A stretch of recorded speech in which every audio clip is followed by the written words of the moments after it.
Hey, ladies and gentlemen, Richard Kenobi here, and, sorry I've been late with this, but, let's go ahead and, get to the Godzilla spoiler.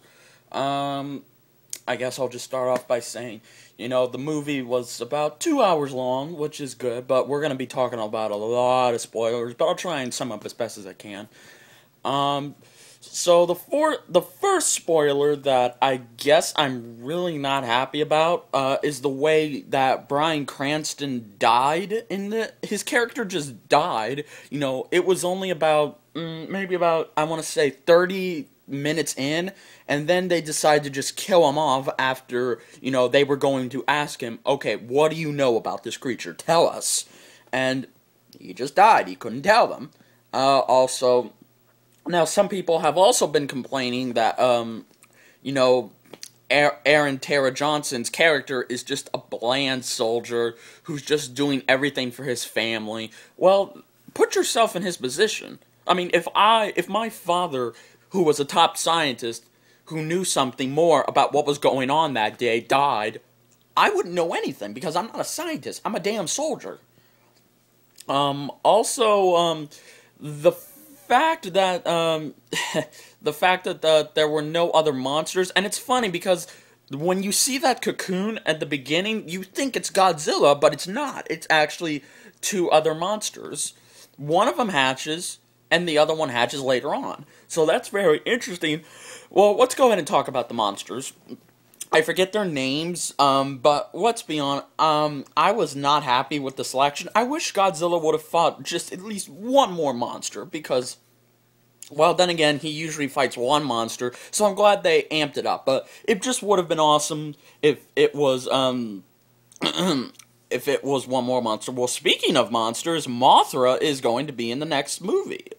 Possibly, because there's a scene where that nuclear canister, and it actually, one of them labels Mothra. It says Mothra. So, I guess she's gonna be in the next movie? I'm not sure. What else is there? Oh, yeah. Also, how Godzilla, this is a minor spoiler, but I guess we'll count it as a spoiler. The way Godzilla appears like 40 minutes in, everyone's been saying, oh, Godzilla shows up too late. Oh, this is so stupid. Well, for God's sakes, people. See, I've been looking a lot of reviews online. The only one who everyone's just been saying that, Angry Joe, various other YouTubers. Okay, I understand you guys do not like how late in the movie he came. But if you old school Godzilla fans would know, that's because it's paying tribute to the first one. Because Godzilla didn't come into the film till about 23 minutes in. Yeah. But except they just decide to, and I give them credit for doing that. I'm not a filmmaker, but if I wanted Godzilla, they were teasing how he was going to show up. That's something that Toho did back then, and they still somewhat did it in the new millennium. It would be humans, then Godzilla. Actually, no. It would be humans, monsters, then Godzilla. And in this one, they pretty much did it perfectly. So I commend the director for that. Also, the spoiler, well, not the biggest one, I'll get to that later. The fact that, that a lot of people have also been complaining that how they teased the fight scenes. Okay, I didn't like it either, but, I think they were saving up the right moment. And the ending was fucking awesome. But yes, if you're going into this movie thinking you're gonna see Godzilla and the monsters fight 50 minutes in, let's say, you're on, because it doesn't come till later on. So if you have the patience, like I did, then, you'll be able to appreciate it more if you wait. Alright? It's not like they're gonna just... Alright, the director is a huge fan of Godzilla, and this movie was heavily inspired by both that, Jaws, and Jurassic Park. Because, let's be honest, Jaws didn't make... He came in first at the movie, but then it took time for him to fight the crew on the ship. Okay? Same with the dinosaurs. You didn't see them. Alright? And same with Godzilla. So I think that's what Jaws, Godzilla, the original, and Jurassic Park all have in common. They delayed it for a good reason, because they wanted you to see it up close in person and make you feel like they were there next to you. Which I give the director credit for that. But yeah, if you're one of those impatient ones who wants Godzilla, you're gonna have to grow some patience, because it's gonna take a while. Also, the fact, let's go ahead and talk about the end. Okay, so, towards the end, the military decides to make this bomb, to pretty much lure, because these two monsters feed off radiation, so they're using this nuclear megaton bomb to lure them, but also kill them and Godzilla. Now, at the same time, Dr. Zerazawa, the doctor who understands Godzilla and who pretty much thinks of him as a friend, he says, why? We don't have to do that. Let's just let them fight. Godzilla is the peacekeeper. He's here to restore the balance. But, of course, the military does not like that, so they're saying, no, we're gonna nuke it. So they have to evacuate all of San Francisco, because that's where they're going to fight. Pretty much, they can't use electronics, because one of the monsters pretty much sends out an EMP pulse that disables all electronics. I don't think it's temporarily. I think it's only till the monster leaves that the electricity comes back on. Or if the monster's killed, which I'll get to that later. Let's see, so they have to use this old-fashioned timer instead of, a manual timer. So yeah, but also, let's just say that doesn't go well, because Godzilla shows up in San Francisco, and so does the monster, and they eat the bomb. They literally eat the bomb, and now, they fucked up. So now, plan B. They have to go, plan A, because that was plan A, but they're starting over with a new plan A. They have to go and try into San Francisco and get, Sergeant Kickass, I'm going to call him that. They have to get Sergeant Kickass to try and disable the bomb before it goes off. Or, if that doesn't work, they're going to try and get it on a boat and send it off to where it won't do any damage to innocent civilians.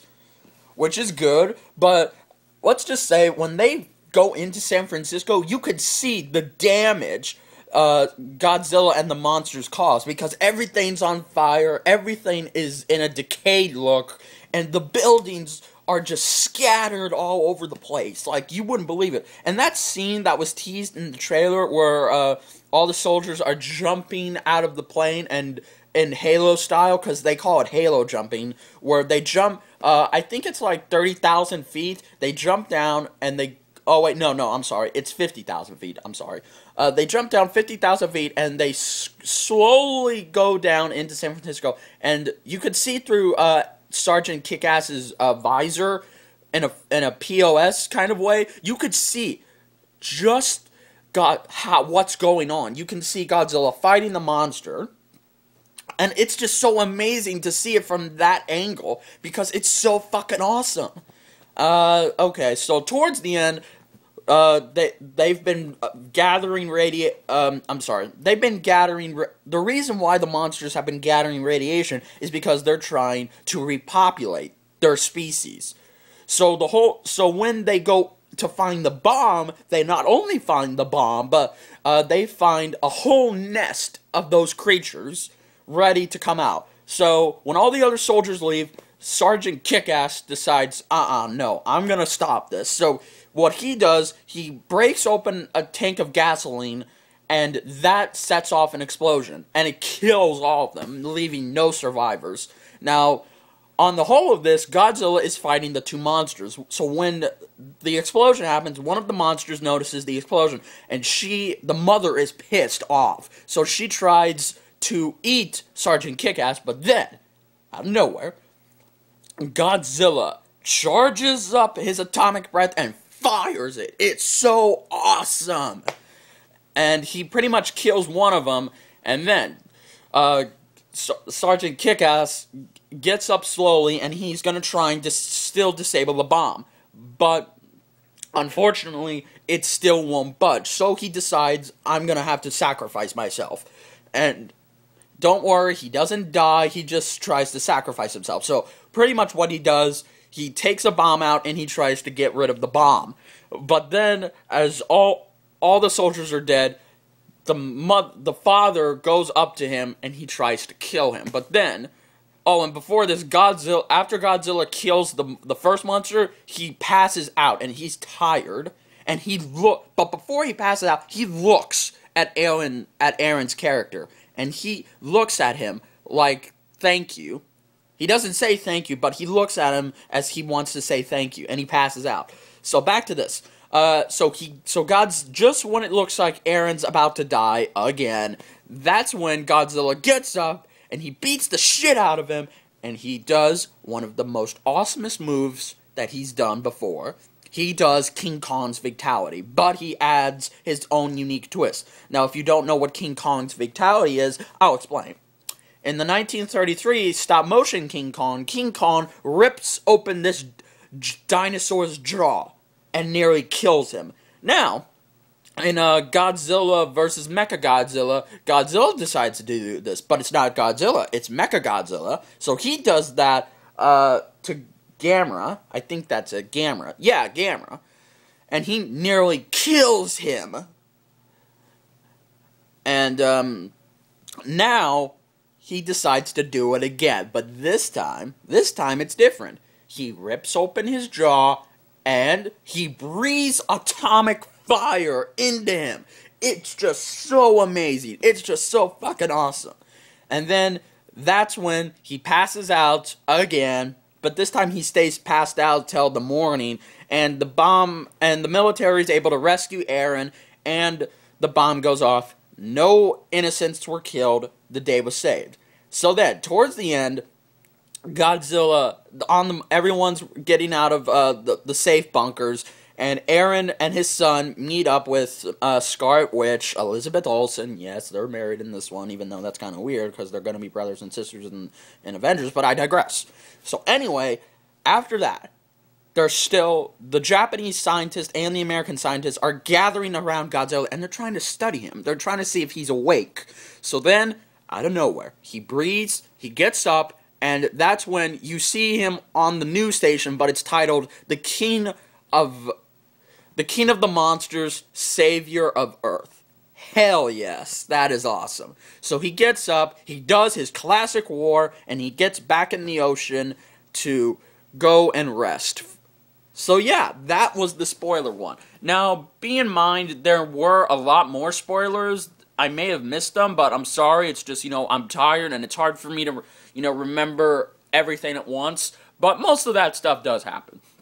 Now, let me mind you that this film has been getting a lot of positives. It's already made $108 million at the box office, and it's already confirmed for a sequel. We just don't know when. Also, this film has been... I just hope this film doesn't become the Man of Steel, and it's looking like it's not going to be that.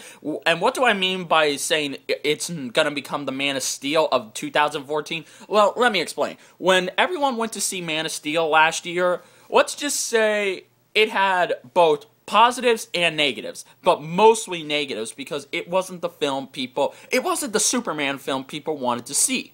So with this one, it was the exact film Godzilla fans wanted to see. Now, that's not to say all old school I am an old school Godzilla fan, but I'm not one of the oldest. I'm one of the more, casual oldest.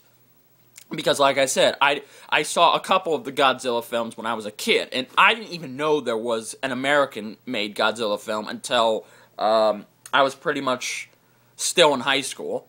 I'm sorry, no, still in middle school. And when I saw it, it just disappointed the hell out of me. So yeah, I'm hoping that everyone can agree on one thing. America did it. They made a fucking Godzilla film. Because let me tell you, this is so much better than the 1998 version. And I commend everyone for that. The cinematographer the most. Because the battles with the monsters are gorgeous. Godzilla looks so awesome. But yeah, guys, that's my spoiler for Godzilla. I hope you enjoyed that, and I will try and bring you more videos as I can, because next time, we're looking at a Let's Watch for Code Lyoko. This is Richard Kenobi. May the Force be with you, and see you next time. Kenobi out.